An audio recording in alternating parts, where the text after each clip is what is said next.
Hello everyone, in this series of Easy Tricks to Remember, we are going to complete Supreme Court and High Court. दोस्तों, हमने supreme court और high court के first lecture में यहाँ तक जो मैं आपको दिखा रहा हूँ ना स्लाइड्स ये सारी यहाँ तक हमने कंप्लीट कर लिया था with easy tricks with clarity of concept. ठीक है, तो जो नए हैं मैं उनको बता दूं कि भैया हम M Laxmikanth chapter wise complete कर रहे हैं। ठीक है, और याद कर रहे हैं जो भी एग्जाम के लिए इंपॉर्टेंट है ना, रिलेवेंट है, सब कंप्लीट कर रहे हैं और कुछ भी नहीं छोड़ रहे। ठीक है, और दोस्तों मैं आपको हमेशा एक बात बोलता हूँ कि हम इस सीरीज के अंदर एक्टिव रिकॉर्ड पीडीएफ का यूज करते हैं। ठीक है, जल्दी से रिवाइज करने के लिए, चीजें के लिए। ठीक है, और एक बात और दोस्तों, मैं आपको हर लेक्चर के अंदर टिप्स और ट्रिक्स बताता रहता हूँ। ठीक है, तो ये ट्रिक्स और टिप्स तो आपके याद करने के लिए बहुत यूजफुल है, प्लस इसके बेनिफिट्स क्या है सीरीज के, तो जो पुराने बच्चे हैं उनको तो पता है, नए को बता देता हूँ मैं कि भैया आप लक्ष्मीकांत बार बार रीडिंग करते हो फिर भी याद नहीं कर पाते, बोरिंग हो जाती है। तो ये चीज़ बोरिंग बना को ख़त्म करने के लिए, ठीक है, इंटरेस्ट जगाने के लिए आपका पॉलिटी के अंदर मैंने ये सीरीज बनाई है आपके लिए। ठीक है, तो ये सारे बेनिफिट्स हैं, आप पढ़ लेना। ठीक है, इस सीरीज के। और दोस्तों इसके अंदर आपको प्लेलिस्ट मिल जाएगी सीरीज की, चैनल पर जाओ विजिट करो चैनल को और इस प्लेलिस्ट से अपने चैप्टर वाइज एम लक्ष्मीकांत का रिवाइज करो, सब कुछ याद करो। और इसके अंदर जो भी मैंने करवाया ना, सब एग्जाम के लिए इंपॉर्टेंट है और रिलेवेंट है। ठीक है, कुछ भी ऐसा चीज नहीं है जो एग्जाम के लिए इंपॉर्टेंट ना हो। ठीक है, तो कुछ मत छोड़ना, सब याद कर लो। ठीक है, और दोस्तों आपको ना मैं दिखा भी देता हूँ कि भैया ये रही हमारी एम लक्ष्मीकांत की पीडीएफ। ठीक है, जो बुक की पीडीएफ है ना ये, तो इसके अंदर हम कुछ भी नहीं छोड़ रहे, जो भी एग्जाम के लिए इंपॉर्टेंट है ना सब कंप्लीट कर रहे हैं। सुप्रीम कोर्ट है, कंप्लीट हो जाएगा इसी के अंदर ही। और ये हमारा एक्टिव रिकॉल का पीडीएफ है, किसका, लक्ष्मीकांत का। तो ये पीडीएफ भी आपको टेलीग्राम चैनल पर ये मिल जाएगी, वहां से आप डाउनलोड कर लेना। इससे आप जल्दी से सब कुछ रिवाइज कर पाओगे अपने मनी मन में और रिकॉल कर पाओगे। ठीक है, तो चलो अपने इस सीरीज को स्टार्ट करते हैं, ताकि इस वीडियो को देखने के बाद आप ये एक्टिव रिकॉल पीडीएफ से सब कुछ रिवाइज कर पाओ और याद कर पाओ। ठीक है, तो इस वीडियो को स्टार्ट करते हैं और इस चैप्टर को कंप्लीट करते हैं दोस्तों। ठीक है, बहुत टाइम हो गया इसे कंप्लीट करते हैं अब। और एक बात और दोस्तों, एक अनाउंसमेंट हो रहा है आपके लिए। देखो, मैं ना जो इकोनॉमिक्स की सीरीज है ना, जो मैंने स्टार्ट की थी चैनल पर, उसे कंटिन्यू कर रहा हूँ और इसको लाइव लेक्चर में मैं लेकर आऊंगा आपके पास। ठीक है, तो आप लाइव जुड़ना मेरे साथ। ठीक है, मैं आपको टाइमिंग वगैरह सब कुछ टेलीग्राम पे बता दूंगा और प्लस चैनल पे भी मैं नोटिफिकेशन दे दूंगा। ठीक है, तो उसके लिए ना आप एक काम करना, भैया हम रात के समय सब जने फ्री होते हैं। ठीक है, 9 PM तक सब जने फ्री हो जाते हैं। ठीक है, अपना सेल्फ स्टडी करके, तो मैं भी थोड़ा फ्री हो जाता हूँ 9 PM पे, प्लस नॉइस पोल्यूशन भी कम हो जाता है इस समय। ठीक है, नॉइज पोल्यूशन, ठीक है, तो हमारे इंडिया में तो नॉइज पोल्यूशन कमी नहीं है। ठीक है, एयर पोल्यूशन भी है, नॉइज पोल्यूशन भी है साथ में। तो 9 PM तक फ्री हो जाते हैं, तो हम ट्राई करेंगे 9:30 से हम जो है ना लाइव आएंगे यूट्यूब पर, और मैं आपको सब कुछ रिवाइज कराऊंगा इकोनॉमिक्स के अंदर। ठीक है, जितनी कंसेप्चुअल है, पीवाईक्यूज है, और प्लस मैं क्या करूंगा, टेस्ट सीरीज से भी जो इंपॉर्टेंट क्वेश्चन है ना उन्हें भी डिस्कस करूंगा आपके साथ। ठीक है, तो मैं आपको सब कुछ रिवाइज करा दूंगा, जितने भी कंसेप्ट है चैप्टर वाइज कंप्लीट कराऊंगा। ठीक है, इसी चीज का टेंशन मत लेना कि चैप्टर वाइज कंप्लीट ना कराऊंगा, चैप्टर वाइज कंप्लीट कराऊंगा और कुछ भी नहीं छोड़ने वाला। ठीक है, लाइव इसलिए होगा ताकि आप हैंड टू हैंड सब कुछ रिवाइज कर पाओ, रिकॉर्ड कर पाओ, प्लस अपने डाउट्स भी क्लियर कर पाओ। आपको ऐसा ना लगे कि भैया रिकॉर्डेड लेक्चर्स है, ठीक है, और बोरिंग सा लगे।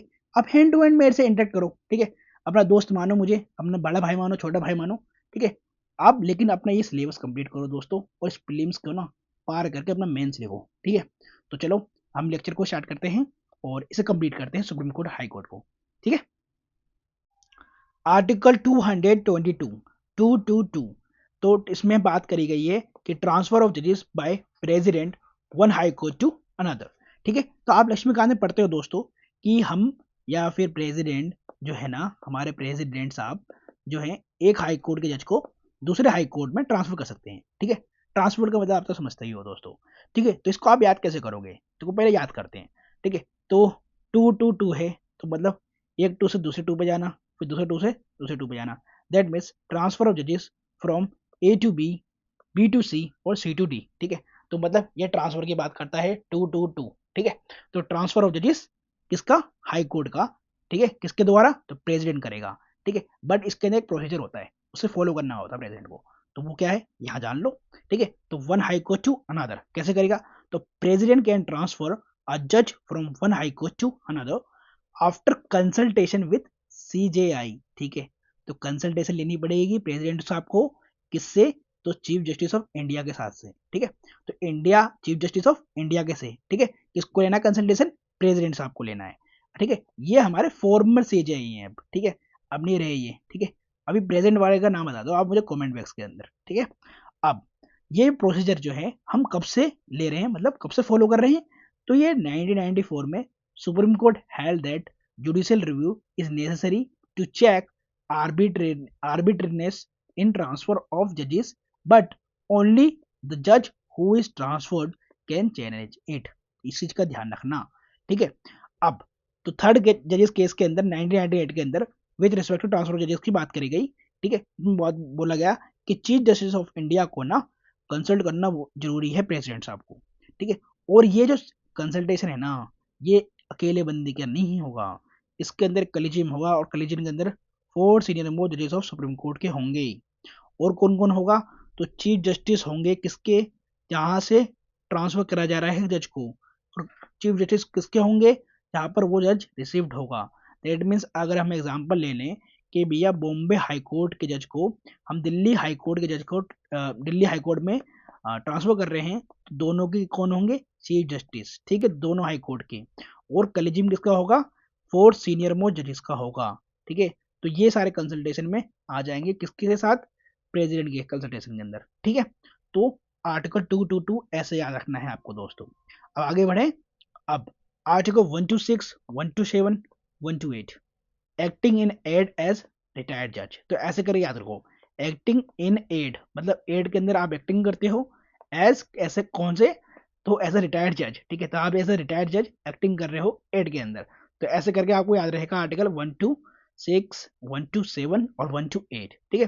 तो एक्टिंग चीफ जस्टिस की बात करी गई है आर्टिकल 126 में, और एडोक जज की बात करी गई है, मतलब एड से एडोक जज की बात करी गई है आर्टिकल 127 में, और रिटायर्ड जज की बात करी गई है किसमें, आर्टिकल 128 में, ठीक है। तो ऐसे करके आपको याद रखना है, ठीक है। तो अभी इसको वन बाय वन तो हम समझेंगे, पहले याद करो आप, ठीक है। तो एक्टिव मतलब एक्टिंग चीफ जस्टिस, तो एक्टिंग चीफ जस्टिस हम किसे होंगे, या फिर कब होगा acting chief justice, the president can appoint a जज of supreme court and high court as acting CJI या chief justice of high court when acting यूए, ठीक है।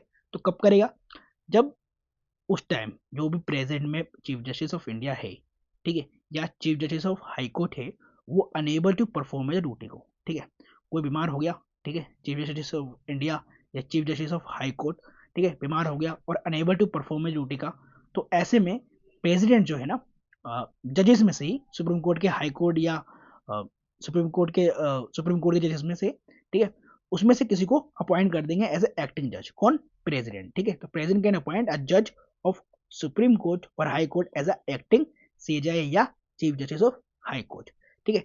और दूसरे कौन से केस में करेंगे, या तो वो अब्सेंट है प्रेसिडेंट, वो सीजेआई या chief justice of high court, ठीक है, या फिर वैकेंट है कोई है वो सीट, ठीक है, उन्होंने क्या कर दिया है, या रेजिग्नेशन दे दिया अपनी पोस्ट से, ठीक है। तो इन 3 केसेस के अंदर एक्टिंग चीफ जस्टिस बना सकता है कौन, प्रेसिडेंट अपॉइंट कर सकता है, ठीक है। अब आगे बढ़े, एडोक जजेस की बात करेंगे। तो एडोक जजेस में बताया था ना अभी आर्टिकल 127, 126 का भी याद कर लिया हमने, 127। तो 127 में क्या है, when there is a lack of quorum of the permanent जजेस, ठीक है। तो एडोक का मतलब ये पता आपको, टेम्परेरी जजेस, ठीक है। एडोक का मतलब होगा टेम्परेरी किसी को बनाना, ठीक है, जज। तो टेम्परेरी हम कब बनाएंगे, ठीक है, कि हमारे पास एक तो भर्ती मतलब एडमिट करने का हमारे पास समय नहीं है, ठीक है, नए सुप्रीम कोर्ट जज अपॉइंट नहीं कर रहे, ठीक है, या हाई कोर्ट के जज अपॉइंट नहीं कर रहे, हम टेम्परेरी बेसिस पे जो है कोरम को पूरा करने के लिए, जो है ना, कोरम को पूरा करने के लिए हम क्या कर रहे हैं, सुप्रीम कोर्ट या हाई कोर्ट के अंदर जजेस को अपॉइंट कर रहे हैं, तो उसके अंदर हम करेंगे एडोक जजेस को अपॉइंट, ठीक है। तो इसमें किसको पावर दी गई है, चीफ जस्टिस ऑफ इंडिया जो है ना, that means CJI appoint ad hoc जजेस ऑल अदर टेम्परेरी जजेस अपॉइंटेड बाय प्रेसिडेंट, ध्यान रखना, एडोक जजेस को कौन करेंगे, CJI, बाकी अदर टेम्परेरी जजेस को कौन करेगा, प्रेसिडेंट, ठीक है, ध्यान ध्यान रखना बात को, with the previous consent of president, ठीक है। तो चीफ जस्टिस ऑफ इंडिया भैया कंसल्टेशन दे देते हैं प्रेसिडेंट को अपॉइंट करने में, ठीक है, किसी को भी चीफ जस्टिस हाई कोर्ट के जज को या फिर सुप्रीम कोर्ट के जज को, तो ऐसे में कंसल्टेशन भी इनको लेना पड़ेगा ना प्रेसिडेंट साहब का भी, ठीक है। जब ये लेते हैं इनका कंसल्टेशन, तो इनको भी तो लेना पड़ेगा ना इनका कंसेंट, ठीक है। तो with the previous consent of the president, ठीक है, after consultation with the chief justice of the high court concern, ध्यान रखना, जहां से अपॉइंट करेंगे ना chief justice of India as ad hoc जज, वहां के हाई कोर्ट से भी ना, वहां के हाई कोर्ट के चीफ जस्टिस से भी इनको कंसल्टेशन लेनी पड़ेगी। इस चीज का ध्यान रखना। अगर बात समझ में नहीं आ रही तो मैं अभी आपको समझाता हूँ। आप समझो CJI हो, ठीक है, चीफ जस्टिस ऑफ इंडिया हो, सपोज दैट, ठीक है, आपको एडोक जज अपॉइंट करना है, ठीक है, तो आप किसी हाई कोर्ट से जज को जो एलिजिबल है सुप्रीम कोर्ट के जज का बनने के है ना, एलिजिबल है, तो आप एक काम करोगे, आप पहले कंसेंट लोगे किनका, प्रेसिडेंट साहब का, ठीक है, कंसर्न ले लिया, प्रेसिडेंट साहब ने बोल दिया हाँ ले लो, कोरम पूरा नहीं हो रहा, आप अपॉइंट कर सकते हो हेड ऑफ जज को, ठीक है। तो चीफ जस्टिस ऑफ इंडिया गए, उन्होंने देखा कि भैया हमारे यहाँ इतने सारे हाई कोर्ट्स हैं, मैं एक दो हाई कोर्ट में से बात करता हूँ, वहां से हम जजेस को अपॉइंट करेंगे। तो वहां के कंसर्न हाई कोर्ट के चीफ जजेस से उनको कंसल्टेशन लेनी पड़ेगी, ठीक है, तब जाके वो वहां के हाई कोर्ट के किसी जजेस को वो एड ऑफ जजेस बना सकते हैं, ठीक है। तो इस बात का ध्यान रखना, after consultation with the chief justice of the high court concern.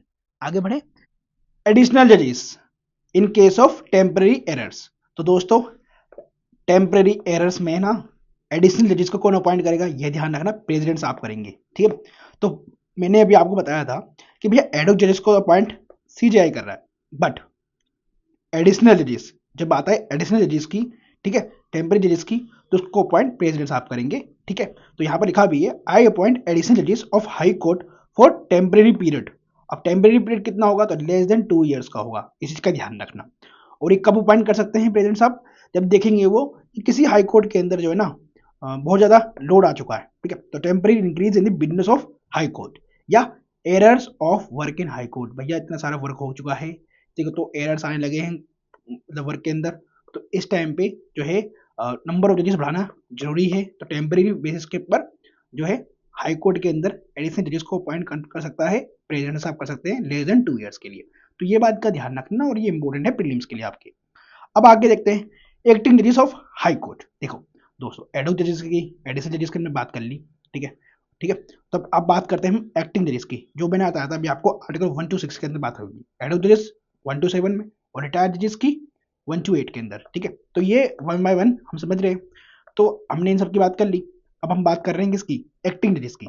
तो एक्टिंग जजेस of high court appointed when a जज ऑफ दैट हाई कोर्ट, ठीक है, other than chief justice is temporary enable to perform, ठीक है। तो temporary enable to perform है, ठीक है, ऐसे में कोई हाई कोर्ट का जजेस, तो एक्टिंग जजेस ऑफ हाई कोर्ट को अपॉइंट कौन करेगा, तो यहाँ पर खुद बोल रहे हैं प्रेसिडेंट कि आई अपॉइंट एक्टिंग जजेस, ही holds office until the permanent जजेस रिज्यूम हिज ऑफिस, ठीक है।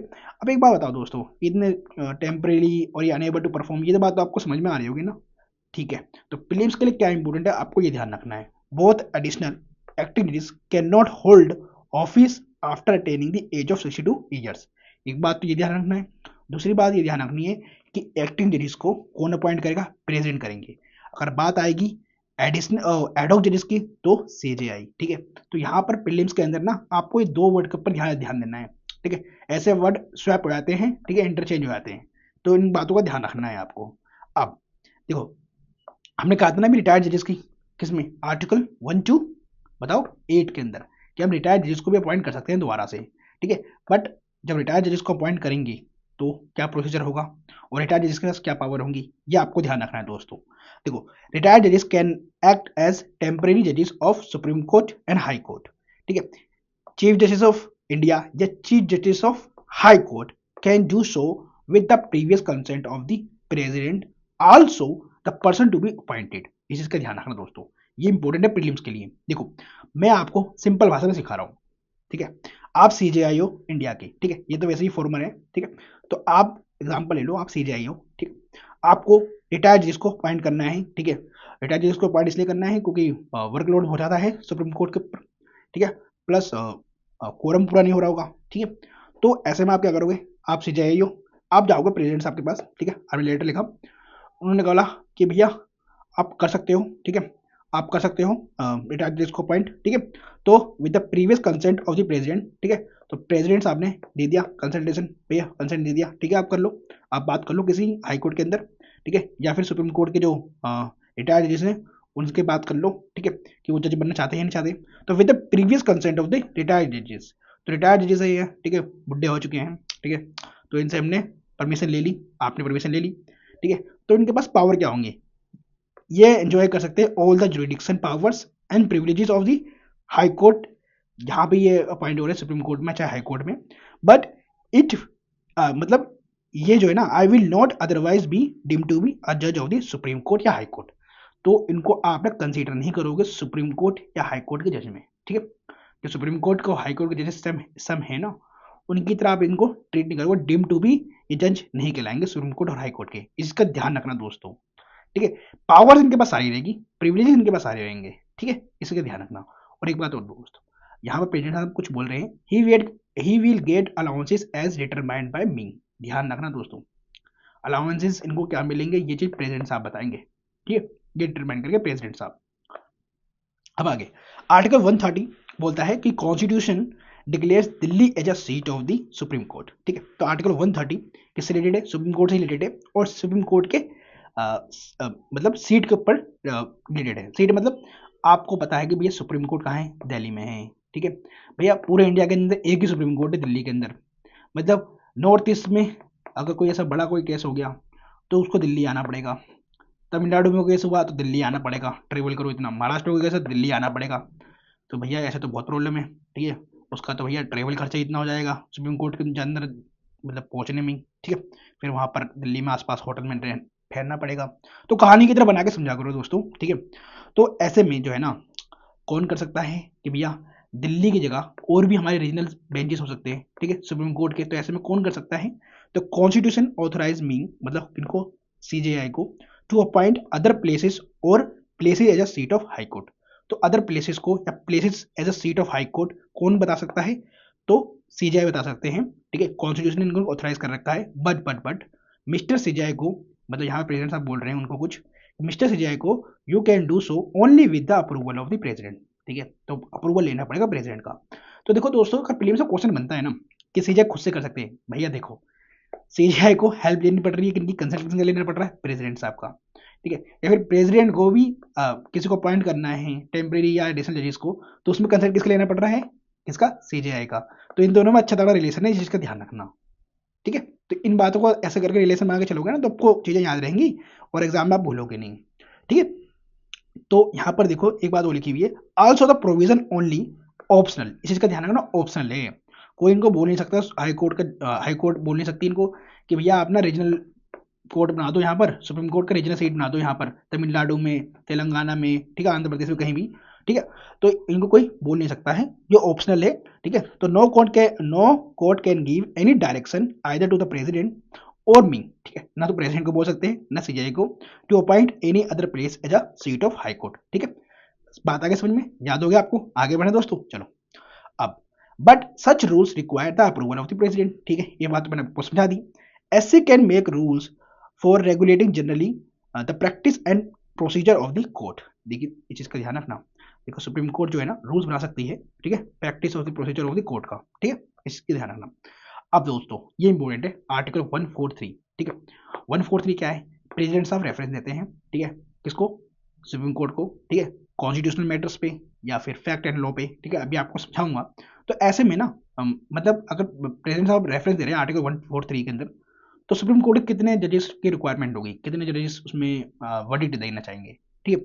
तो उसमें ये ध्यान रखना, कॉन्स्टिट्यूशनल केसेस या reference made by the president under article 143 या फिर अदर केसेस में, कॉन्स्टिट्यूशनल केसेस में या फिर reference made by the president में आपको मिनिमम 5 बेंच चाहिए सुप्रीम कोर्ट की, ठीक है, तो मिनिमम 5 बेंच चाहिए, ठीक है, इसके मैटर के लिए, आर्टिकल 143 के लिए, ठीक है। तो 143 आपको ध्यान रखना है, मैंने आपको बताया था लव ट्रायंगल बनाता है किसके बीच में, प्रेसिडेंट और सीजीआई मतलब सुप्रीम कोर्ट के बीच में, ठीक है। तो इसी का ध्यान रखना, मिनिमम 5 बेंच चाहिए, और अदर केसेस के लिए सिंगल बेंच चल जाएगा, ठीक है, सिंगल डिवीजन बेंच चल जाएगा, इसका ध्यान रखना कंपेरिजन में। अब आगे समझते हैं। तो एक बात और दोस्तों, देखो मैंने आपको ये फर्स्ट लेक्चर में समझाया था कि भैया जो CFI है, कंसोलिडेटेड फंड ऑफ इंडिया, इनसे ही इनको सैलरी वगैरह मिलेगी, पेंशन वगैरह मिलेगी सुप्रीम कोर्ट के जज को, ठीक है, जब वो रिटायर्ड हो जाएंगे, या फिर इवन अभी वो अगर एज अ जज है तो उनकी पेंशन अलाउंस है, सब चीज़ CFI से मिल रहा है। इवन दोस्तों हाई कोर्ट के जो पेंशन होती है ना, उनकी जो पेंशन होती है हाई कोर्ट के जो रिटायर्ड हो जाते हैं जजेस, वो भी CFI के ऊपर ही मिलती है, CFI से ही मिलता है, ठीक है, कंसोलिडेटेड फंड ऑफ इंडिया से मिलता है, ना कि स्टेट के। बिकॉज देखो दोस्तों, पेंशन देना हाई कोर्ट के जजेस को, ये भारी पड़ जाता है किसके, स्टेट को। क्यों? क्योंकि उनका जो बजट होता है वो कम होता है, ठीक है। एज ऑल ओवर इंडिया पे CFI बड़ा बजट है, तो as states have poor finances the centre agree to give pension to high court जजेस from consolidated fund of India, ठीक है। तो इस चीज का ध्यान रखना दोस्तों, पेंशन की बात है यहाँ पर, ठीक है। बाकी सैलरी अलाउंसेस इनको कौन देगा, कंसोलिडेटेड फंड ऑफ स्टेट से ही मिलेगा, जो भी कंसर्न स्टेट के अंदर ये वर्क कर रहे हैं, ठीक है, जज हाई कोर्ट के जज है वहीं से मिलेगा, ठीक है। तो इन बातों का ध्यान रखना दोस्तों, इनमें क्वेश्चन बनता है। अब इंडिपेंडेंस की बात करें सुप्रीम कोर्ट और हाई कोर्ट की, ठीक है, कि भैया इंडिपेंडेंस के लिए हमने क्या है हमारे कॉन्स्टिट्यूशन में, ठीक है। तो इसको ऐसे याद रखते हो, बेसिक CJS, ठीक है। तो बी से यहाँ पर क्या है दोस्तों, ban on practice after retirement, कि भाई रिटायरमेंट के बाद ना कोई प्रैक्टिस नहीं कर सकता सुप्रीम कोर्ट हाई कोर्ट के जजेस, ठीक है।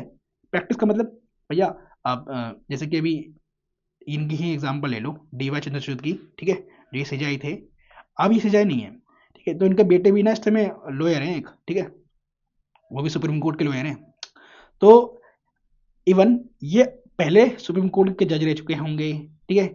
इवन ये पहले वकील भी रह चुके होंगे, लॉयर भी रह चुके होंगे, एडवोकेट भी रह चुके होंगे, लेकिन अब ये प्रैक्टिस नहीं कर सकते, ठीक है।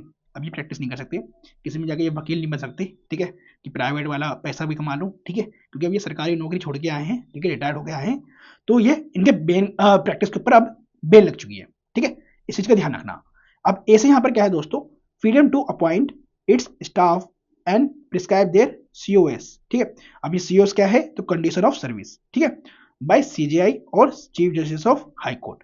देखो दोस्तों, मैं आपको हाई कोर्ट सुप्रीम कोर्ट दोनों एक साथ पढ़ा रहा हूँ, तो इसलिए बता रहा हूँ मैं, अगर मैं बात कर रहा हूँ CJI की, तो इसका मतलब concern chief justice of high court भी ऐसा काम कर सकता है, ठीक है। तो फ्रीडम है भैया CJI को या chief justice of high court को, कि वो अपने स्टाफ को, या है ना, अपने स्टाफ को अपॉइंट कर सकते हैं, जो भी वहां पर काम करेंगे, ठीक है, ऐसा लीगल वर्क करेंगे, जो वो अपने स्टाफ को अपॉइंट कर सकते हैं खुद से, प्लस उनके CEOs को भी ना प्रिस्क्राइब कर सकते हैं खुद ही, ठीक है, कंडीशन ऑफ सर्विस को। अब कंडक्ट ऑफ जजेस can not be discuss in parliament और स्टेट लेजिस्लेचर, इस बात का भी ध्यान रखना। अब भैया जो भी वर्डिक्ट दिया है, ठीक है, सुप्रीम कोर्ट हाई कोर्ट ने, उसको जो है ना, ये जो मेंबर ऑफ पार्लियामेंट होते हैं आपके, ठीक है, या फिर ये MLA वगैरह होते हैं ना, अपने स्टेट लेजिस्लेचर के अंदर या पार्लियामेंट के अंदर डिस्कस नहीं कर सकते कंडक्ट ऑफ जजेस को। अब सैलरी और COS फिक्स्ड बाय पार्लियामेंट होता है ना, I can not be change to do their disadvantage, ये तो बात आपको मैंने बढ़ा दिया है। एक्सपेंसेस होता है इनका चार्ज ऑन CFI या CFS किसके ऊपर होगा, हाई कोर्ट के, किसके, हाई कोर्ट के जजेस के लिए, ठीक है, CFS consolidated fund of state. Appointment method president in consultation with judiciary, ये भी मैंने आपको पढ़ा दिया है फर्स्ट लेक्चर के अंदर, ठीक है। टेन्योर सिक्योरिटी होती है इनकी, removed by president only in the manner ground mention in the constitution, और बता रखा है मैंने आपको, भैया 2 ग्राउंड है, बताओ कौन से 2 हैं, ठीक है। अब पावर टू पनिश कंटेम्प्ट, एक बात दोस्तों ये भी, ठीक है, कि भैया इनके पास पावर होती है कि अगर आपने इनके वर्डिक्ट के खिलाफ कुछ बोला, ठीक है, या फिर कोर्ट की तौहीन करी, तो उनमें एक वर्ड है, ठीक है, तौहीन करी, तौहीन, हाँ तौहीन करी, तो उसमें ये इनके पास पावर होती है हाई कोर्ट और सुप्रीम कोर्ट में, कि वो कंटेम्प्ट में, इन सब कंटेंट में अंदर वो पनिश कर सकते हैं। अब ये 2 तरह के कंटेंट होते हैं, सिविल और क्रिमिनल, या आप मैं आपको आगे पढ़ाऊंगा, don't worry. Jurisdiction and powers can not be curtailed, इसका ध्यान रखना, इनकी जुडिक्शन और पावर्स को कंटेल्ड नहीं करा जा सकता सुप्रीम कोर्ट या हाई कोर्ट की, ठीक है। सेपरेशन फ्रॉम एग्जीक्यूटिव, और ये आर्टिकल 15 में आपकी बात भी कर रखी है DPSP में, कि भैया जुडिशरी को और एग्जीक्यूटिव को सेपरेट करा जाए, ठीक है, सेपरेशन ऑफ पावर उनके बीच में, ठीक है, कोई एग्जीक्यूटिव ऑफिसर जुडिशरी में ना हो, और जुडिशरी वाले जो जजेस हैं वो एग्जीक्यूटिव ऑफिसर ना हो, ठीक है। तो सेपरेशन ऑफ पावर की बात करिए, आर्टिकल 50 है आपका, ठीक है। तो मैंने आर्टिकल 50 भी मैंने आपको याद कराया था, कि मैंने का ध्यान रखना भैया 50 है, 50-50 की बात करना, ठीक है, 50-50 मतलब सेपरेशन की बात करना, ठीक है, सेपरेशन ऑफ पावर्स की बात करना। Jurisdiction and powers of supreme court and high court, whether it can be curtailed या चेंज, ठीक है। अगर हम बात करें भैया सुप्रीम कोर्ट और हाई कोर्ट के जुडिक्शन और पावर्स की, कि भैया पार्लियामेंट इनके पावर्स को, जुडिक्शन को कम कर सकता है या बढ़ा सकता है, चलो देखते हैं। सुप्रीम कोर्ट में अगर हम बात करें पार्लियामेंट की, तो पार्लियामेंट तो भैया एज अ होल कुछ भी कर सकता है इंडिया के अंदर, ठीक है, बट कॉन्स्टिट्यूशन ने भैया कोई ऑथराइजेशन नहीं दे रखी कि आप कर्टेल करो, ठीक है, जुडिक्शन and powers of supreme court को, इस चीज का ध्यान रखना। तो यहाँ पर मैंने लिख दिया है नो, ठीक है, बट कैन एक्सटेंड क्या, जुडिक्शन and powers of supreme court, ठीक है, वो एक्सटेंड तो कर सकते हैं parliament जुडिक्शन and powers of supreme court के, ठीक है, कौन, पार्लियामेंट, ठीक है, बट कर्टेल नहीं कर सकते, इस चीज का ध्यान रखना। अब बात करें हाई कोर्ट की, तो as specified in constitution can not be curtail by both, ठीक है, चाहे वो पार्लियामेंट हो चाहे स्टेट लेजिस्लेचर हो, ठीक है, जो कॉन्स्टिट्यूशन मेंशन है उसमें बात करी गई है कि भैया आप कर्टेल नहीं कर सकते पार्लियामेंट या स्टेट लेजिस्लेचर के पावर्स को, ठीक है, जुडिक्शन को। बट अदर रिस्पेक्ट में क्या बोला गया है कि कैन बी चेंज, चेंज की बात करेगी, ये कर्टेल की नहीं, चेंज्ड, इस चीज का ध्यान रखना वर्ड का, ठीक है, वर्ड पे बहुत ध्यान रखना। ये तो टेस्ट सीरीज वाले चाहे वो विजन वाले हों चाहे वो अदर हों, ठीक है, अदर कोचिंग वाले, वो इन कीवर्ड्स के ऊपर तुमसे खेलेंगे और आपका आंसर जो क्वेश्चन है वो गलत हो जाएगा, ठीक है, तो ध्यान रखना other respect can be changed by both parliament and state legislature, ध्यान रखना, ठीक है, तो चेंज कर सकते हैं, कर्टेल नहीं, ठीक है, और वो भी सुप्रीम कोर्ट के नहीं, हाई कोर्ट के, ठीक है, आगे बढ़े। अब judicial and powers of supreme court and high court, ये भी देख लो दोस्तों, और भी जुडिक्शल और पावर्स होती हैं सुप्रीम कोर्ट और हाई कोर्ट के पास, ठीक है, आप पढ़ते भी हो, जैसे कोर्ट ऑफ रिकॉर्ड होते हैं ये। ओरिजिनल जुडिक्शन किसका होगा, सुप्रीम कोर्ट का, हाई कोर्ट का, किन मैटर्स के अंदर, ये भी देखेंगे। रेट जुडिक्शन आर्टिकल 32, और बताओ हाई कोर्ट का किसका है 226। एपेलेट जुडिक्शन देखेंगे किसका एपेलेट जुडिक्शन बड़ा है, ठीक है, वाइडर किसका है, सुप्रीम कोर्ट का, हाई कोर्ट का। सुपरवाइज जुडिक्शन, अबे दोस्तों सुपरवाइज जुडिक्शन का मतलब समझ रहे हो भैया, हाई कोर्ट किसको सब उसको मतलब सुपरवाइज करती है, बताओ, डिस्ट्रिक्ट कोर्ट्स को, सबऑर्डिनेट कोर्ट्स को, है ना, तो ये भी देखेंगे। एडवाइजरी कंसल्टेटिव जुडिक्शन, ये भी देखेंगे भैया। जुडिशियल, देखो जुडिशियल रिव्यू की power supreme court high court दोनों के पास होता है। कॉन्स्टिट्यूशन इंटरप्रिटेशन, बताओ कौन करता है, हाई कोर्ट भी करता है, लेकिन सबसे ज्यादा करके ये बात मानी जाती है तो किसकी है वो, सुप्रीम कोर्ट की, ठीक है, तो अब ये सब चीजें देखते हैं। तो आर्टिकल 143 तो भैया आपको याद हो गया होगा, 143 लेफ्ट ट्रायंगल बनाता है किसके बीच में, प्रेसिडेंट और हाँ सुप्रीम कोर्ट के बीच में, ठीक है। चलो तो एडवाइजरी जुडिक्शन देखते हैं, ठीक है, आर्टिकल 143 के अंदर कि भैया क्या क्या एडवाइजरी जुडिक्शन ले सकता है प्रेसिडेंट, ठीक है, सुप्रीम कोर्ट से। तो authorise is president to seek the opinion of किसका, सुप्रीम कोर्ट का, on any dispute arising out of ये पेकासो, ठीक है, मस्ट एडवाइस, ठीक है, पेकासो में मस्ट एडवाइस मतलब सुप्रीम कोर्ट को देना ही देना होगा, सुप्रीम कोर्ट मना नहीं कर सकती एडवाइस देने के लिए, ठीक है, इन पेकासो केसेस के अंदर, बट कुछ केसेस के अंदर मना कर सकती है सुप्रीम कोर्ट, ठीक है, रिफ्यूज कर सकती है ओपिनियन देने के लिए अपना, ठीक है, और वो किस केसेस में है, वो फैक्ट्स एंड लॉ के बीच में है, ठीक है, फैक्ट्स और लॉ के ऊपर, ठीक है, मैं रिफ्यूज बट पेकासो में पास मतलब मस्ट एडवाइस, ठीक है, तो इसका ध्यान रखना दोस्तों। अब पढ़ते हैं, देखो पेकासो क्या है, तो प्री कॉन्स्टिट्यूशन ट्रीटी है कोई, ठीक है, आज़ादी से पहले जब कॉन्स्टिट्यूशन हमारा एनफोर्स हुआ था उससे पहले की बात अगर करें, कोई प्री कॉन्स्टिट्यूशन ट्रीटी चलनी थी तो उसके बारे में एडवाइस या ओपिनियन देना प्रेसिडेंट को, सुप्रीम कोर्ट को, ये नेसेसरी हो जाता है। कोई एग्रीमेंट के ऊपर, ठीक है, कोवेनेंट के ऊपर, एंगेजमेंट के ऊपर, सनद के ऊपर एंड सिमिलर इंस्ट्रूमेंट्स के ऊपर, अदर सिमिलर इंस्ट्रूमेंट्स के ऊपर, इनके ऊपर जो है एडवाइजरी जुडिक्शन में सुप्रीम कोर्ट जो है बाधित हो जाता है, बाइंडिंग हो जाता है अपना ओपिनियन देने के लिए, ठीक है। तो 143 की ही बात कर रहे हैं बीबी, ठीक है, तो on any question of fact या लॉ में रिफ्यूज कर सकता है सुप्रीम कोर्ट, बट पेकासो में मस्ट एडवाइस, ठीक है, तो इसका ध्यान रखना। और एक बात और दोस्तों, एज इट जस्ट एडवाइस, ठीक है, आर्टिकल 143 में जस्ट एडवाइस है ये, it is not binding on president and is not judicial pronouncement, ठीक है, इसका ध्यान रखना 143 के अंदर, ये सिर्फ जस्ट एडवाइस है, बट मैं बताऊंगा कि कहां पर सुप्रीम कोर्ट की एडवाइस जो है ना बाइंडिंग हो जाती है प्रेसिडेंट के ऊपर, वो मैं आपको आगे बताऊंगा, ठीक है। आर्टिकल 143 ये बात करता है एक्सक्लूसिव या ओरिजिनल जुडिक्शन की, ठीक है, एक्सक्लूसिव का मतलब समझ रहे हो, सिर्फ ये कैसे से सुप्रीम कोर्ट देखेगा, ठीक है, एक्सक्लूसिव है, ठीक है, तो ओरिजिनल जुडिक्शन है इसमें, तो उसको याद करने का तरीका मैंने कैसे बताया था आपको, 131, ठीक है, तो 1 डिस्प्यूट होगा, 3 पार्टी इन्वॉल्व होंगे, 1 सुप्रीम कोर्ट होगा, तो मतलब ओरिजिनल जुडिक्शन किसके पास है, सुप्रीम कोर्ट के पास है। तो किन केसेस के में, only supreme court shall have original जुडिक्शन in any dispute, किसमें, बिटवीन सेंट्रल गवर्नमेंट या state government, between central government एक स्टेट गवर्नमेंट और एक और स्टेट गवर्नमेंट, मतलब मोर देन 2 स्टेट गवर्नमेंट्स, या बिटवीन द स्टेट गवर्नमेंट, इस चीज का ध्यान रखना। अगर मैं बात करूं सेंट्रल गवर्नमेंट और यूनियन टेरिटरी की जो गवर्नमेंट होती है, ठीक है, जो भी है, ठीक है, तो इनका जो जुडिक्शन होगा सुप्रीम कोर्ट पास, अरे नहीं, क्योंकि यूनियन टेरिटरी के अंदर जो भी शासन चल रहा है वो सेंट्रल गवर्नमेंट का ही चलता है, ठीक है, इसमें नहीं होगा। अच्छा एक चीज और दोस्तों, आपने इंटरस्टेट काउंसिल पढ़ा है ना, ठीक है, मैंने आपको इंटरस्टेट रिलेशन में पढ़ाया था, तो interstate council function to inquire and advise upon the interstate dispute is complementary to supreme court jurisdiction under article 131, बिल्कुल बात सही है, कंप्लीमेंट्री है, ठीक है, कंप्लीमेंट्री मतलब दोनों साथ साथ चलते हैं। इंटरस्टेट काउंसिल का भी जो फंक्शन है, क्यों इंटरस्टेट काउंसिल करके क्या रहा है भैया, मतलब स्टेट के बीच में जो भी डिस्प्यूट है, ठीक है, उनके ऊपर एडवाइस आते हैं इसके अंदर, ठीक है। मतलब भैया सॉल्यूशन आता है कि भैया कैसे डिस्प्यूट को कैसे खत्म करें, स्टेट के बीच में, सेंट्रल गवर्नमेंट के बीच में, ठीक है, सेंट्रल और स्टेट गवर्नमेंट के बीच में, ठीक है। तो ये बिल्कुल कम्प्लीमेंट्री नहीं है, बिल्कुल सुप्रीम कोर्ट की ये ओरिजिनल जुडिक्शन का जो पावर है, ठीक है। तो ये जो कम्प्लीमेंट्री टू एससी है to decide a legal contribution between the government. Difference क्या है इन दोनों के बीच में भैया, जो इंटर स्टेट काउंसिल है उसके अंदर सब कुछ एडवाइजरी होता है, ठीक है, एक दूसरे को एडवाइस देते हैं भैया ऐसे करके हम डिस्प्यूट सॉल्व कर सकते हैं। बट सुप्रीम कोर्ट जो इसके अंदर वर्डिक्ट दे देगा ना, आर्टिकल 131 के अंदर, ये बाइंडिंग हो जाएगा स्टेट्स और सेंट्रल गवर्नमेंट के बीच में।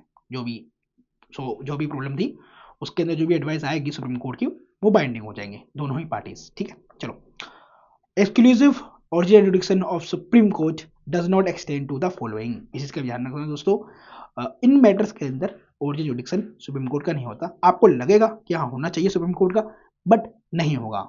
अभी कौन कौन से हैं जरा देखो भैया दोस्तों। एफ से यहाँ पर क्या है, एफ डी से, एफ से यहाँ पर matters refer to finance commission, ठीक है, तो इसमें नहीं होगा ओरिजिनल जुडिक्शन इसका सुप्रीम कोर्ट का। मतलब इसके अंदर आप हाई कोर्ट भी जा सकते हो। डिस्प्यूट्स अराइजिंग आउट ऑफ पेकासो, ठीक है, भाई पेकासो ये मैंने अभी आपको पढ़ाया था ना, किसमें, आर्टिकल किसमें 143 के अंदर, तो इसके अंदर ओरिजिनल जुडिक्शन नहीं होगा 131 के अंदर। Inter state river water dispute, inter state river water dispute के अंदर भी नहीं होगा, इसका ध्यान रखना।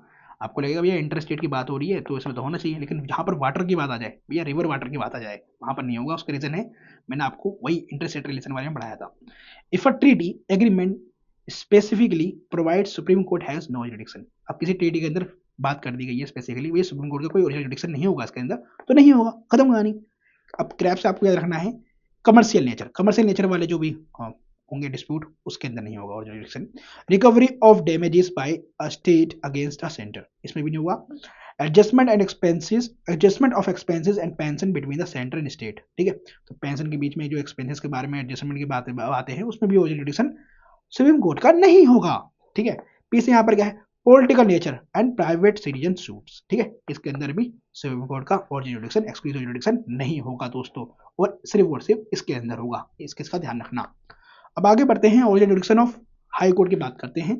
तो एक्सटेंड्स टू द फॉलोइंग, तो एफडी कार्ड के अंदर, ठीक है, इसके अंदर भैया हाई कोर्ट के पास ओरिजिनल जुडिक्शन है, ठीक है, मतलब इसमें सुप्रीम कोर्ट का नहीं होगा, इसमें डायरेक्ट किसका होगा, हाई कोर्ट का होगा। एफ से यहाँ पर क्या है, एनफोर्समेंट ऑफ फंडामेंटल राइट, सबसे पहले आप कहाँ जाओगे, हाई कोर्ट जाओगे। अगर आपको एनफोर्समेंट कराना है अपने फंडामेंटल राइट्स का, तो आप हाई कोर्ट जाओगे। Dispute election disputes of members of parliament, ठीक है, ये तो मैंने आपको पढ़ा दिया है, ठीक है, चाहे वो एमएलए का हो डिस्प्यूट, चाहे एमपी का हो, जो भी डिस्प्यूट होगा, ठीक है, इलेक्शन डिस्प्यूट, आप कहाँ जाओगे, हाई कोर्ट जाओगे दोस्तों, ठीक है। कंटेम्प्ट ऑफ कोर्ट मैटर्स में भी, मैटर्स ऑफ एडमिरलिटी में भी, एडमिरलिटी वही नेवी वाला, revenue matters on an act order और डन इन रेवेन्यू कलेक्शन में कोई भी आपका मैटर है, डिस्प्यूट है, उसमें भी आप हाई कोर्ट जाओगे, ठीक है दोस्तों। Transfer cases from subordinate courts involving the interpretation of the constitution, ठीक है, ट्रांसफर केसेस जो भी हैं, ठीक है, जो डिस्ट्रिक्ट कोर्ट भेज देगा हाई कोर्ट के पास, ठीक है, सबसे पहले हाई कोर्ट के पास ही डिस्ट्रिक्ट कोर्ट भेजेगा, इसके अंदर वो लिख के भेजेगा कि भैया इसके अंदर जुडिशियल इंटरप्रिटेशन की जरूरत है, ठीक है, तो इसमें हाई कोर्ट फैसला देगा सबसे पहले, उसके बाद आप जा सकते हो सुप्रीम कोर्ट, ठीक है दोस्तों। चलो, स्टोरी ऑफ रीट्स दोस्तों, स्टोरी ऑफ रीट्स तो मैंने आपको फंडामेंटल राइट वाले चैप्टर में पढ़ाया था, ठीक है, जब आर्टिकल 32 पढ़ाया था ना, तब पढ़ाया था। तो जस्ट रिकॉल कर लेते हैं कि भैया हमने जो रीट्स वाला जो मैटर लिया है ना, वो कहाँ से लिया हमने, तो ये पेरिगोरी रीट्स था जो किंग के पास होता था, कहाँ पर, ब्रिटिश के अंदर, ठीक है, ब्रिटिश गवर्नमेंट के पास, ठीक है, ब्रिटेन में, हमने वहाँ से बोर्ड किया है।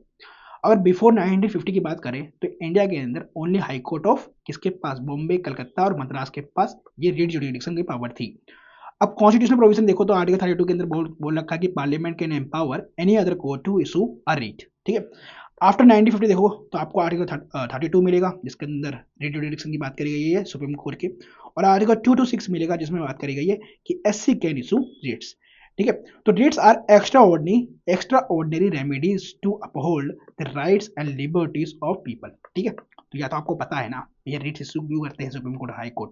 और एक बात हो दोस्तों, अगर आपको रीट्स के बारे में और अच्छे से जानना है ना, एक मूवी है जय भीम, ठीक है, जय भीम मूवी है एक, ठीक है, साउथ की है, ये जरूर देखना दोस्तों। इसके अंदर ना हाई कोर्ट के अंदर केस चलता है किसका, हेबियस कॉर्पस का, ठीक है। हैबेस कॉर्पस का चलता है केस, ठीक है। कोई ट्राइबल कम्युनिटी होती है, ठीक है, तो उसके व्यक्ति को मतलब मार देते हैं, मतलब वो जेल में ही उसकी मौत हो जाती है अंडर कस्टडी, ठीक है। मतलब पुलिस स्टेशन में होती है, जेल में थोड़ी ना, पुलिस कस्टडी में ही होती है। तो ऐसे में वो उसको वो गायब कर देते हैं। तो वो जो हाई कोर्ट का जो एडवोकेट होता है वो हैबेस कॉर्पस के अंदर, फंडामेंटल राइट्स के अंदर इसको सुप्रीम कोर्ट, हाई कोर्ट के अंदर केस दर्ज करता है, ठीक है। जबकि वो मर्डर का केस होता है, तो मर्डर का केस तो जाना चाहिए डिस्ट्रिक्ट कोर्ट के अंदर, बट वो क्या करते हैं, थोड़े समझदारी करते हैं, कहते हैं भैया यहाँ पर तो हमें बॉडी का ही नहीं पता कि बॉडी कहाँ है, तो बॉडी के अंदर बात करी गई है हैबेस कॉर्पस में कि may you have the body, अगर आपके पास बॉडी है तो लेकर आओ, ठीक है। तो आर्टिकल 32 के अंदर वो केस मतलब बोला गया था, हैबेस कॉर्पस की बात करी दी थी, तो वो डायरेक्ट कहाँ आते हैं, हाई कोर्ट के अंदर जाते हैं, एनफोर्समेंट ऑफ फंडामेंटल राइट के अंदर, ठीक है। तो ये मैं आपको थोड़ा ऊपर ऊपर से समझाया हूँ, क्या पता आपको समझ में आया हो या ना आया हो, एक बार मूवी देखना समझ में आएगा, ठीक है। Aggrieved person and interested person, इसके बीच में डिफरेंस समझो दोस्तों। अगर आप कोई इंटरेस्टेड पर्सन हो, ठीक है, आपको इंटरेस्ट है किसी केस के अंदर, तो आप को वारंटो के अंदर जो है सॉल्व कर सकते हो केस को, ठीक है। तो को वारंटो ऐसा रेट है जिसके अंदर कोई भी आगे केस फाइल कर सकता है। अभी को वारंटो के अंदर क्या क्या केसेस आएंगे ये मैं आपको वैसे पढ़ा चुका हूँ, अभी अभी आपको आगे भी पढ़ाऊंगा, डोंट वरी। और habeas corpus, mandamus, prohibition, certiorari can be solved by an aggrieved person, ठीक है, ध्यान रखना। इसके अंदर एग्रीव्ड पर्सन क्या करते हैं, केस फाइल करेंगे, इसके अंदर कोवरांटो में कोई भी इंटरेस्टेड पर्सन कर सकता है, इस इसका ध्यान रखना दोस्तों, इसमें क्वेश्चन बनता है। हैबेस कॉर्पस में दैट मीन्स कि मैं आपको एक केस समझाता हूँ। एक केस था लव मैरिज का, मे बी, ठीक है, लव मैरिज का था, ठीक है। उसमें हुआ क्या था कि एक इनकी डॉटर थी, इन्होंने शायद डॉटर थी इनकी, इन्होंने शायद लव मैरिज कर ली, ठीक है, किसी व्यक्ति के साथ, ठीक है, कोई एक्स पर्सन के साथ, ठीक है। तो इनके पिताजी ने इन डॉटर की जो ये जो लड़की थी, इनके पिताजी ने हाई कोर्ट के अंदर केस करा, ठीक है। किस व्यक्ति पे करा कि भैया इस व्यक्ति ने मेरी बेटी को अगवा कर रखा है, किडनैप कर रखा है, ठीक है। तो एग्रीड पर्सन कौन हुए, इनके पिताजी यहाँ पर, ठीक है। और इस पर्सन ने, मतलब यहाँ पर ये कोई स्टेट नहीं है, इस चीज़ का ध्यान रखना, स्टेट में मतलब कोई गवर्नमेंट बॉडी नहीं है जिसने ये किडनैप करा है, ठीक है। तो ऐसे में ये हैबेस कॉर्पस में केस कर देते हैं, ठीक है। तो ये मैं आपको रेफरेंस के लिए समझा रहा हूँ दोस्तों, एक बार एक केस देख लेना कौन सा केस था ये, ठीक है। मैंडेमस एंड प्रोहिबिशन, इसमें क्या डिफरेंस है भैया। मैंडेमस क्या है, मैंडेटरी, देयरफॉर डायरेक्ट एक्टिविटी, तो एक्टिविटी को डायरेक्ट करता है। प्रोहिबिशन मतलब प्रोहिबिट करता है भैया, प्रिवेंटिव है ये थोड़ा, ठीक है, देयरफॉर डायरेक्ट इनएक्टिविटी। अभी इसके बारे में आगे समझाऊंगा, डोंट वरी, ठीक है। तो prohibition is preventive and certiorari is preventive and creative as well, ठीक है। तो प्रोहिबिशन में आप प्रिवेंटिव जुडिक्शन देता है सुप्रीम कोर्ट, हाई कोर्ट, लेकिन सेरोसरी तो क्रिएटिव भी है, ठीक है, जो गलत हो गया उसको ठीक भी कर देगा, ठीक है, सेरोसरी के अंदर। अब रेट जुडिक्शन ऑफ सुप्रीम कोर्ट और हाई कोर्ट के बीच में डिफरेंस समझ लो, ठीक है। तो भैया अगर बात करें कि आर्टिकल 32 के अंदर जो है ना, आर्टिकल 32 के अंदर, आर्टिकल 32 के अंदर फंडामेंटल राइट के एनफोर्समेंट के लिए सुप्रीम कोर्ट केस ले सकता है, ठीक है, ओनली, ठीक है, ये ध्यान रखना, फंडामेंटल राइट के अंदर ले सकता है, ठीक है, इसका ध्यान रखना। और हाई कोर्ट जो है ना, यहाँ पर रिव्यूज कर सकता है, ठीक है, जुडिक्शन, क्योंकि यहाँ पर डिस्क्रिमिनेट होता है, ठीक है, किसका, यहाँ पर देखो सुप्रीम कोर्ट के अंदर ना आर्टिकल 32 खुद एक फंडामेंटल राइट है, और फंडामेंटल राइट का सेफगार्ड कौन करता है, हमने बात करी है ना, कौन करेगा, सुप्रीम कोर्ट करेगा। तो यहाँ पर सुप्रीम कोर्ट रिफ्यूज नहीं कर सकता रेट जुडिक्शन देने के लिए फंडामेंटल राइट का, बट हाई कोर्ट रिफ्यूज कर सकता है, ठीक है। उसका रीजन क्या है कि article 2 to 6 is not a fundamental right, ठीक है।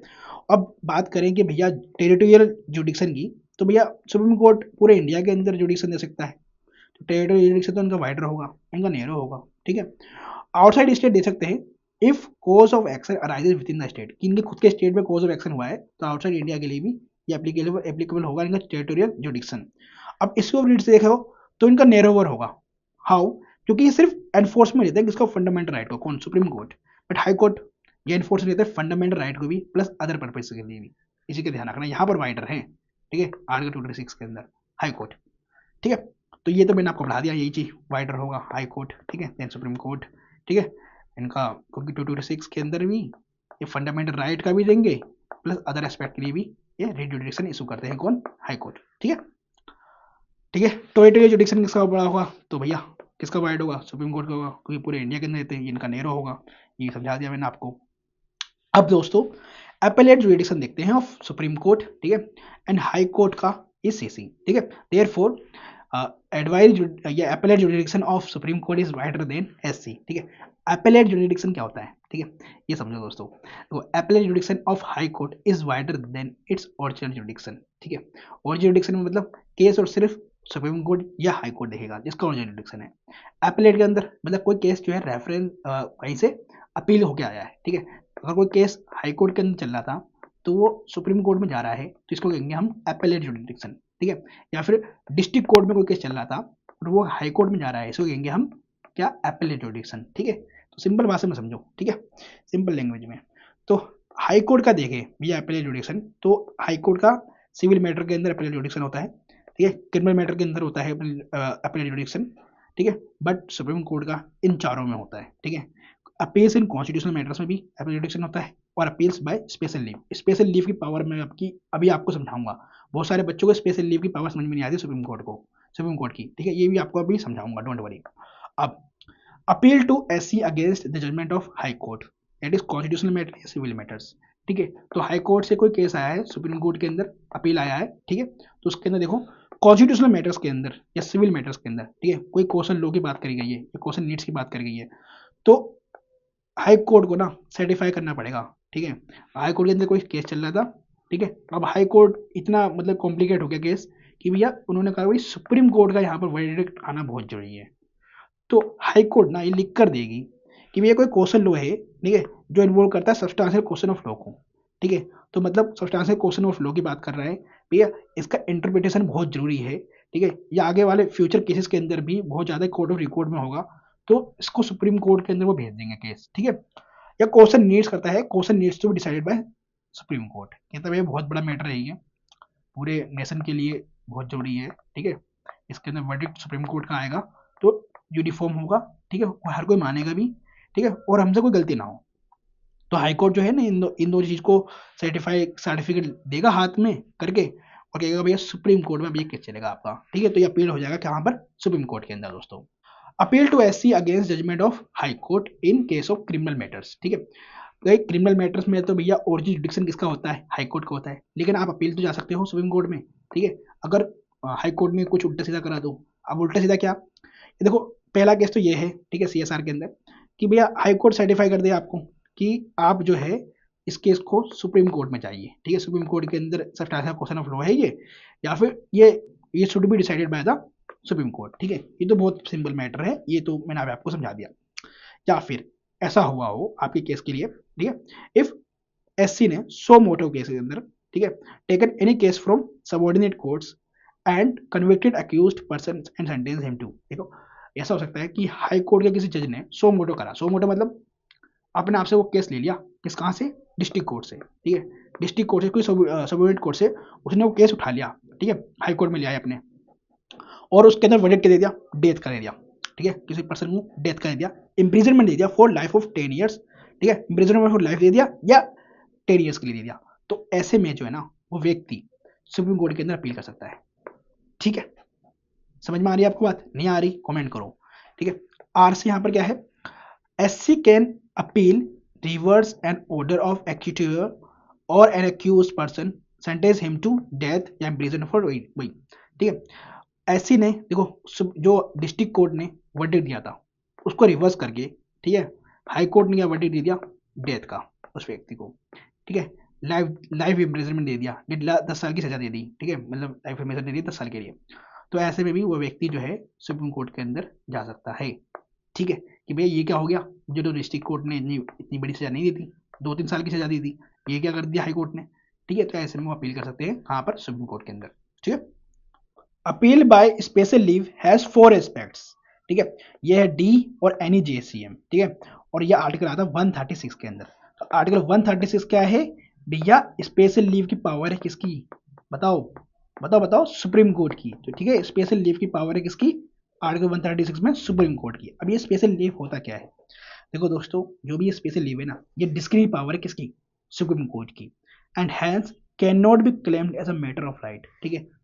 तो आप इसे जो है ना क्लेम नहीं कर सकते कि आपका ये राइट है, मैटर ऑफ राइट है, ठीक है। अभी मैं आपको समझाता हूँ कि ये स्पेशल लीव होता क्या है दोस्तों। देखो कोई भी जजमेंट था, ठीक है, वेदर फाइनल और इंटरलॉक्टरी, ठीक है, कोई भी, ठीक है, चाहे वो आपके ट्राइब्यूनल में चल रहा हो, ठीक है, या किसी कोर्ट में चल रहा हो, ठीक है, एक्सेप्ट अ मिलिट्री कोर्ट, इस चीज का ध्यान रखना, एक्सेप्ट अ मिलिट्री कोर्ट, ठीक है, या फिर any matter constitutional, civil, criminal, income tax, labour, revenue, कोई मैटर हो, इसके अंदर सुप्रीम कोर्ट के पास पावर है कि वो वहां से जो भी कोर्ट था, ठीक है, चाहे वो हाई कोर्ट के अंदर केस चल रहा हो, चाहे वो डिस्ट्रिक्ट कोर्ट के अंदर केस चल रहा हो, वहां से वो केस लेकर वो खुद उसके अंदर वर्डिक्ट दे सकते हैं, कौन, सुप्रीम कोर्ट, ठीक है।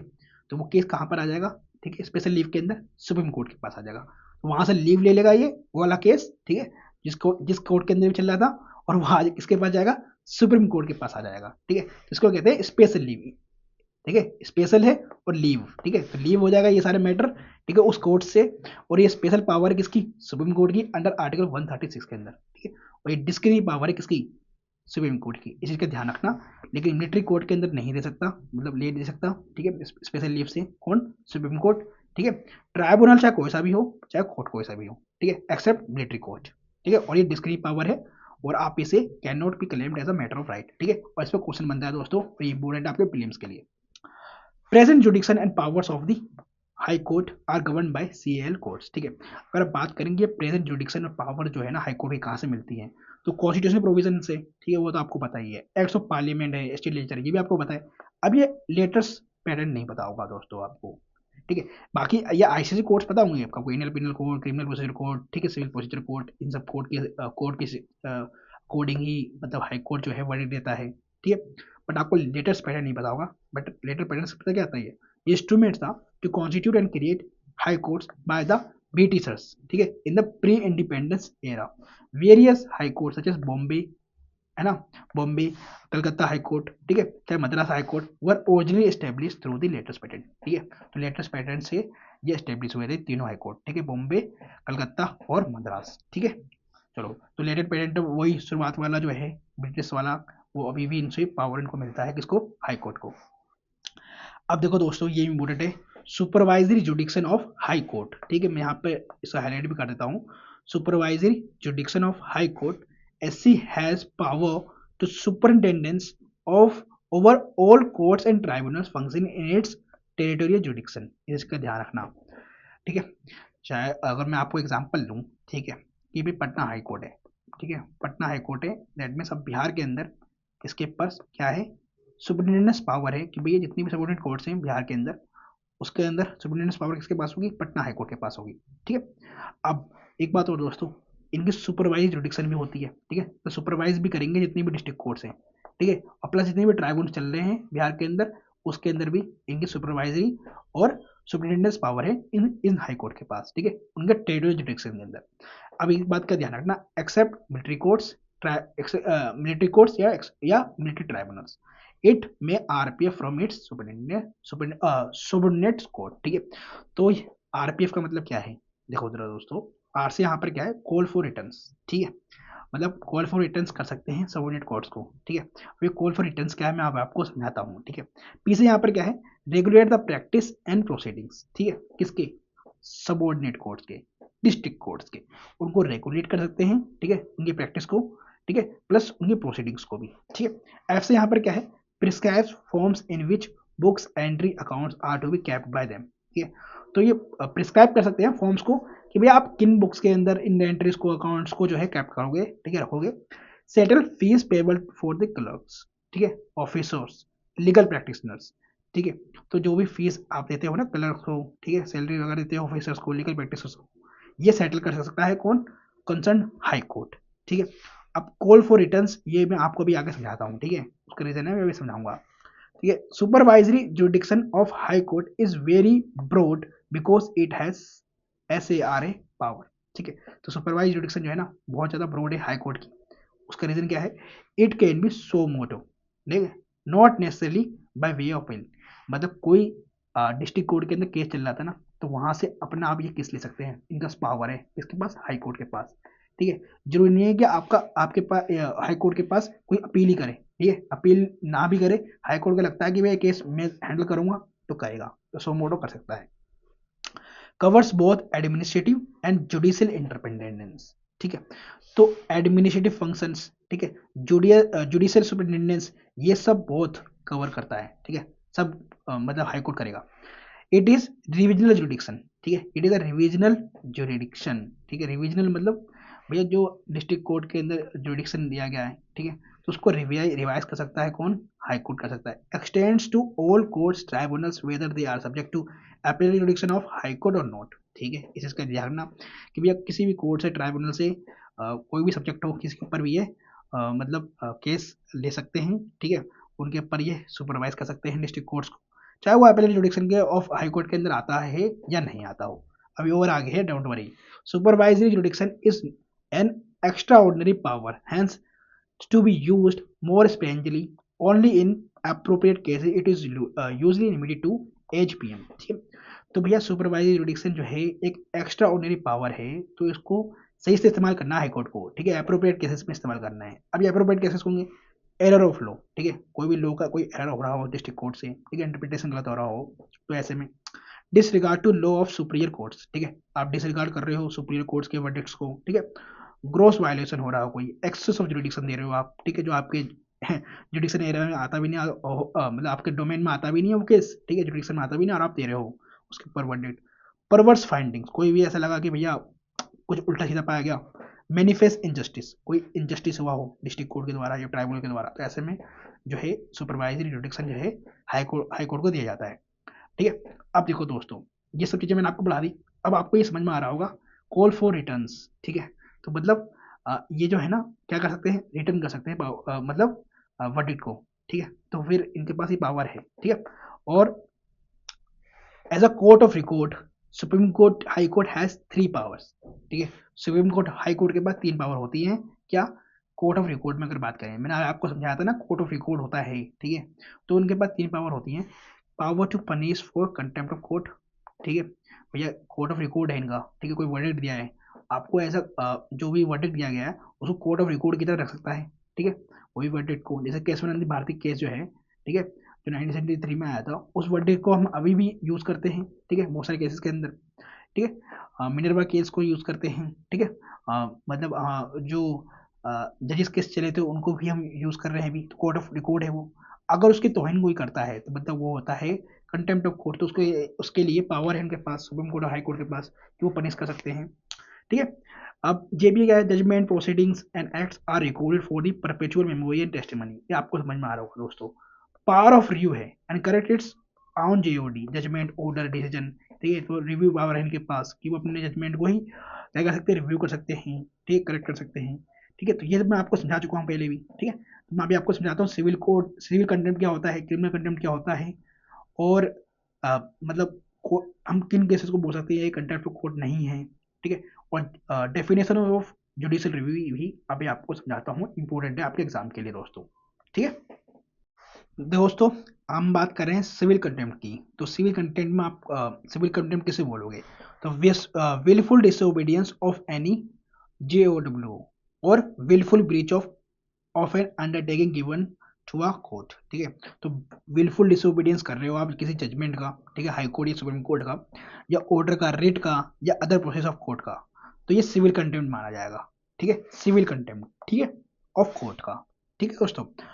क्रिमिनल कंटेम्प्ट किसको माना जाएगा, तो पब्लिकेशन कर रहे हो आप एनी मैटर, है ना, बिंग और एक्ट विच सापिया क्या है अभी आपको समझाता हूँ, ऐसे आपका स्कैंडलाइज कर रहे हो, ठीक है, लोअर कर रहे हो अथॉरिटी को, ठीक है, स्कैंडलाइज मतलब कुछ आप ऐसा न्यूज़पेपर वगैरह में अपनी बुक के अंदर आप ऐसा लिख रहे हो कि भैया ये जो सुप्रीम कोर्ट है हाई कोर्ट के पावर ना इतनी अच्छी नहीं है, नहीं है? इनके मतलब आप इनके पावर्स को स्कैंडलाइज कर रहे हो, लोअर कर रहे हो, ठीक है, आप बोल रहे हो कि भैया ये तो प्रेसिडेंट और पीएम के अंडर में काम करते हैं, ठीक है, ऐसा कुछ कर रहे हो, इंडिपेंडेंट है ही नहीं, ठीक है, प्रेजुड्यूस कर रहे हो, इंटरफेस कर रहे हो with the proceeding of the judiciary को, ठीक है, प्रेजुड्यूस करना, इंटरफेयर कर रहे हो उनके प्रोसीडिंग्स के अंदर, ठीक है, आप ऐसा कुछ लिख रहे हो, बता रहे हो, ठीक है, लोगों को मीडिया के अंदर बता रहे हो, तो ऐसा ये सब चीज जो है ना क्रिमिनल कंटेम्प्ट में आएगा, ठीक है दोस्तों। इंटरफेयर और obstruct the administration of justice, ठीक है, तो आप इंटरफेयर कर रहे हो, ऑब्स्ट्रक्ट कर रहे हो एडमिनिस्ट्रेशन ऑफ जस्टिस को, तो ये भी आपका क्रिमिनल कंटेम्प्ट के अंदर ही आएगा। अब क्या नहीं आएगा भैया कंटेम्प्ट ऑफ कोर्ट के अंदर, तो ये ध्यान रखना, इनोसेंट पब्लिकेशन एंड डिस्ट्रीब्यूशन, ठीक है, आप अपनी मैगजीन के अंदर न्यूज़पेपर के अंदर इनोसेंट पब्लिकेशन कर रहे हो, ठीक है, तो वो सब नहीं आएगा।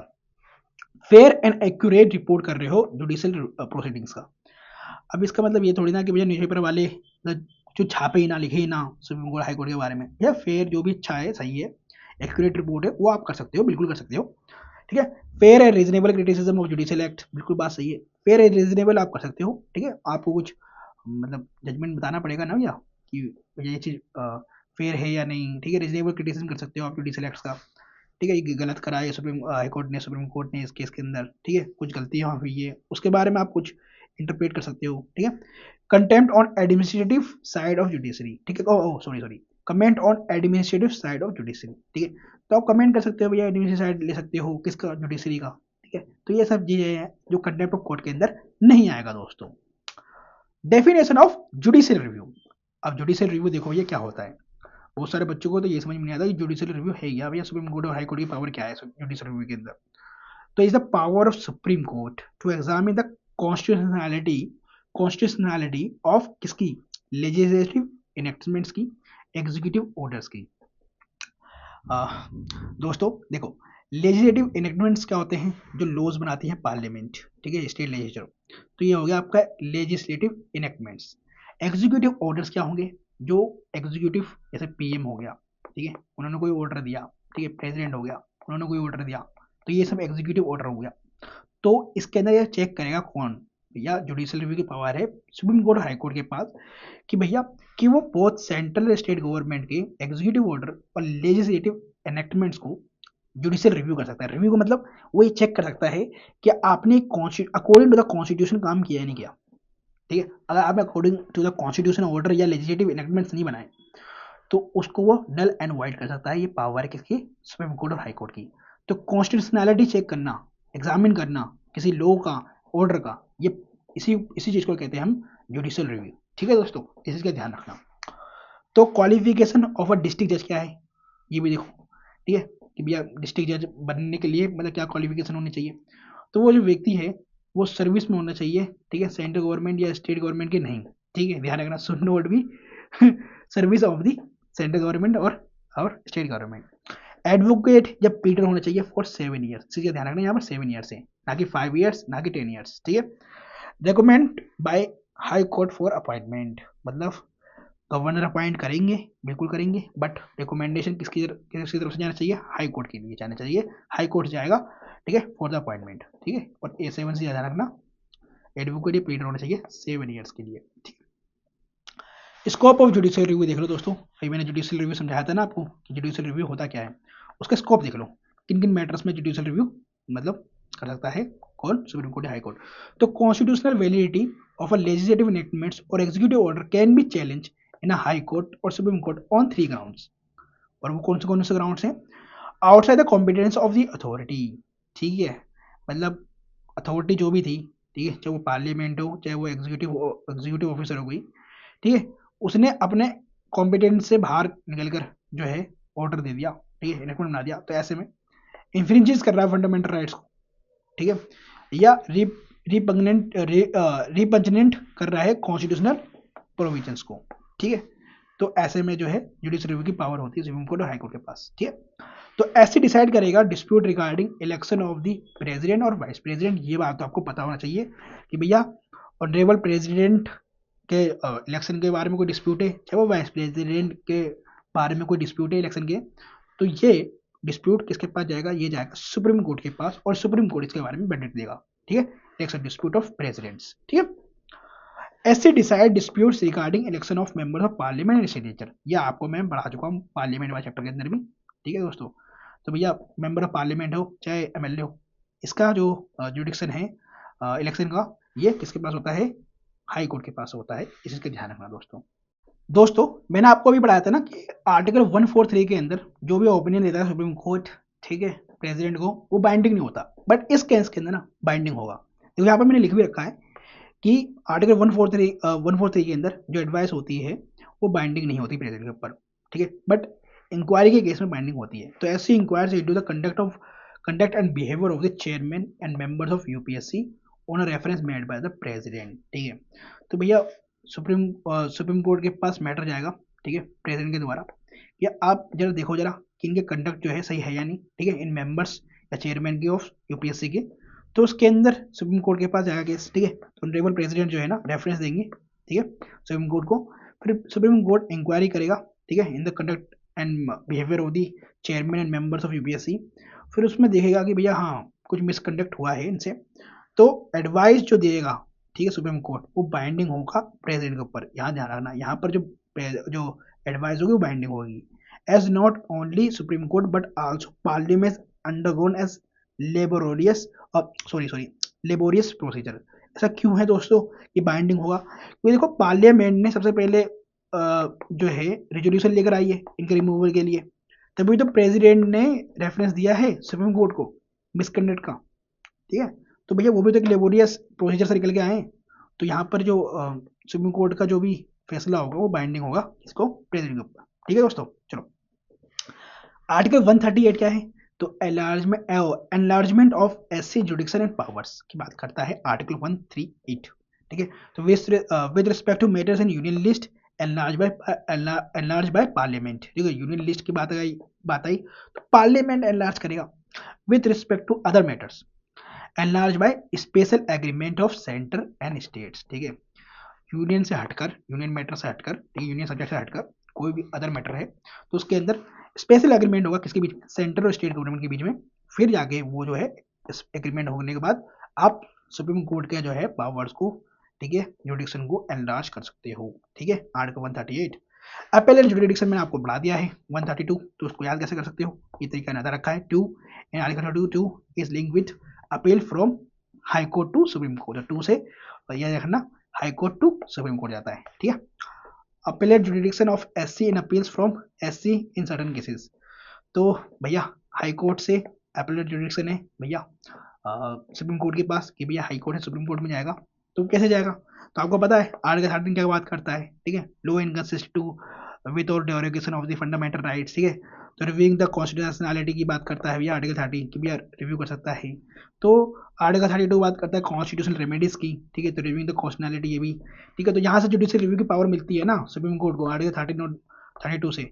तो ये जो आर्टिकल है ना 30, ये 3 और ये 2 ऐसे आप कह सकते हो, ये 13 यहाँ से आया और इसका 2 यहाँ से आया। तो आर्टिकल 132 क्या है? Appellate jurisdiction of supreme court है, reviewing the substantial question of law involve the interpretation of the constitution. ये मैं आपको पढ़ा चुका हूँ आगे भी, है ना। चलो तो 132, 133 और 134 सर्टेन केसेस में हम सिविल मैटर, क्रिमिनल मैटर्स की बात करते हैं। तो ये भी मैं आपको पढ़ा चुका हूँ दोस्तों, ठीक है, कि 133 क्या है? सिविल मैटर्स में जाएगा, ठीक है। कहाँ पर? सुप्रीम कोर्ट के अंदर मैटर अपीलेट जुडिक्शन, ठीक है। 134 क्या है? तो ये क्रिमिनल मैटर्स में जाएगा, ठीक है। 4 क्रिमिनल बंदे 3 मैटर में जाएगा। तो ये याद करने के तरीके हैं दोस्तों। 139 क्या है? Conferment on the supreme court of powers to issue certain writs, ठीक है। तो सुप्रीम कोर्ट को पावर देता है कि आप इशू कर सकते हो सर्टेन रेट्स को, ठीक है। तो 139 क्या है? रेट्स एज लाइफलाइन, ठीक है। चलो 14 क्या है? तो जो भी लॉ डिक्लेयर करेगा supreme court to be binding on all courts होगा, ठीक है। तो जो भी लॉ डिक्लेयर करेगा सुप्रीम कोर्ट वो बाइंडिंग होगा जितने भी कोर्ट चल रहे हैं कंट्री के अंदर। तो 141 कैसे याद करोगे? 1 SC है फॉर ऑल, ठीक है। तो 1 कंट्री है तो सब में लागू होगा इनका लॉ, ठीक है। 142 क्या? बहुत इंपॉर्टेंट है, कंप्लीट जस्टिस की बात करता है। कंप्लीट जस्टिस, ठीक है भैया। कंप्लीट जस्टिस का मतलब यह है कि कंप्लीट जस्टिस में एक्स्ट्राऑर्डिनरी पावर मिल जाती है सुप्रीम कोर्ट को कि भैया वो कंप्लीट जस्टिस देने के लिए, नेचुरल जस्टिस देने के लिए वो लॉज भी इनेक्ट कर सकता है, ठीक है। लॉज इनेक्टमेंट करने के लिए भी बोल सकता है पार्लियामेंट को, ये सुप्रीम कोर्ट के पास पावर होती है आर्टिकल 142 के अंदर। तो इसको याद रख सकते हो, टू एनफोर्स 2 थिंग्स, डिक्री और ऑर्डर्स, ठीक है। 143 में आपको पढ़ा चुका हूँ, ठीक है। 144 क्या है? तो civil and judicial authorities to act and aid of supreme court, ठीक है। तो सिविल और जुडिशियल अथॉरिटीज को जो है इसमें जो है एड किसका आएगा? मतलब act and aid of supreme court का आएगा, ठीक है। तो एक SC होगा, ठीक है, एडेड बाय SC, ठीक है। 4 मतलब ऐसे करके आप रख सकते हो सिविल अथॉरिटीज है और 4 जुडिशियल अथॉरिटीज है। इसमें सुप्रीम कोर्ट के पास क्या होती है? सिविल और जुडिशियल अथॉरिटी होती है to act to aid of supreme court, ठीक है। तो इसमें हमारा सुप्रीम कोर्ट और हाई कोर्ट वाला लेक्चर कंप्लीट हो चुका है, ठीक है दोस्तों। अभी हमने सुप्रीम कोर्ट और हाई कोर्ट को फिनिश किया है। अभी सबऑर्डिनेट कोर्ट्स, ट्राइब्यूनल्स, लोक अदालत, ग्राम न्यायालय ये भी बच रहे हैं, इसको मैं तुरंत रिवाइज करा दूंगा आपको। और मैं ट्राई कर रहा हूँ आपकी बार जो लेक्चर आए वो लाइव आए, ठीक है, लाइव लेक्चर्स हो, लाइव के अंदर मैं आपको सब कुछ रिवाइज कर सकूँ, हैंड टू हैंड रिवाइज करा दूँ, ठीक है। आपको कोई भी डाउट्स होते हैं वो हैंड टू हैंड में मतलब क्लियर कर दूँ, ठीक है। और दोस्तों देखो, लाइव क्लासेस का एक फ़ायदा और है। देखो, मुझे पहले लेक्चर रिकॉर्ड करना पड़ता है इसके अंदर, ठीक है, फिर इसको एडिटिंग करनी पड़ती है, फिर अपलोड होता है, तो ऐसे में लगता है टाइम, ठीक है। मेरा बहुत टाइम जाता है, वेस्ट होता है इसके अंदर, और अपलोडिंग में भी जाता है समय, फिर वीडियो भी लेट मिलती है आपको, मैं रेगुलर नहीं हो पाता, ठीक है, क्योंकि ये प्रोसेस बहुत ज़्यादा हार्ड है। लाइव क्लासेस में क्या है कि भैया मुझे एडिटिंग नहीं करनी, ठीक है, मुझे रिकॉर्ड नहीं करने लेक्चर, हैंड टू हैंड आपके डाउट्स भी क्लियर होते जाएंगे, मुझे पता भी चलता जाएगा कि आपके डाउट्स क्लियर होते जा रहे हैं, प्लस जितनी भी चीज़ें हैंड टू हैंड आपको रिवाइज भी हो जाएंगी, एक्टिव भी रहोगे आप, और एक्टिव रिकॉर्ड मेथड की तरह से मैं आपको सब कुछ रिवाइज भी करा दूंगा, ठीक है। तो ये होता है लाइव क्लास कराने का फ़ायदा, ठीक है। तो इसलिए हर कोई लाइव क्लासेस मांगता है, ठीक है, और लाइव क्लासेस में आप एक्टिव भी रहते हो, प्लस मेरे से आप मतलब टच में भी रहोगे हैंड टू हैंड, ठीक है। कोई भी आपका डाउट आएगा आप हैंड टू हैंड पूछ सकते हो, मैं बता भी सकता हूँ, ठीक है। तो जो पढ़ने वाले बच्चे हैं बिल्कुल मेरे से टच में रहो, टेलीग्राम ज्वाइन कर लो, ठीक है। कोई भी डाउट आता है आप मेरे से टेलीग्राम पे भी कनेक्ट कर सकते हो, ठीक है। मैं आपके सारे डाउट्स क्लियर करूँगा, एग्जाम पास में आ रहा है, जमकर मेहनत करो, ठीक है। और मिलते हैं नेक्स्ट लेक्चर के अंदर। इकोनॉमिक्स की वीडियो आएगी, ठीक है, हमारी इजी टेक्स्ट रिमेंबर की सीरीज तो कंप्लीट हो चुकी है, ठीक है। बाकी सारे जो चैप्टर्स हैं, जो कॉन्स्टिट्यूशनल बॉडीज है, ये सब चीज़ें हैं, ये सब हम रिविजन लेक्चर के अंदर कंप्लीट कर देंगे, ठीक है, लाइव क्लासेस के अंदर, ठीक है। चलो मिलते हैं नेक्स्ट लेक्चर में, अभी के लिए इतना ही, बाय।